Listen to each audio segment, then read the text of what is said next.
ہم نے ان لوگوں کی اسی طرح آزمائش کی ہے جس طرح باغ والوں کی آزمائش کی تھی جب انہوں نے قسمیں کھا کھا کر کہا کہ صبح ہوتے ہوتے ہم اس کا میوہ توڑ لیں گے اور انشاءاللہ نہ کہا. سو وہ ابھی سو ہی رہے تھے کہ تمہارے پروردگار کی طرف سے راتوں رات اس پر ایک آفت پھر گئی تو وہ ایسا ہو گیا جیسے کٹی ہوئی کھیتی. پھر جب صبح ہوئی تو وہ لوگ ایک دوسرے کو پکارنے لگے کہ اگر تم کو کاٹنا ہے تو اپنی کھیتی پر سویرے ہی جا پہنچو.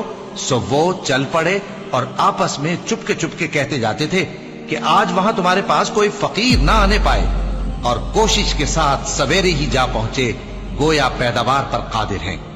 پھر جب انہوں نے باغ کو دیکھا تو ویران، کہنے لگے کہ ہم رستہ بھول گئے ہیں.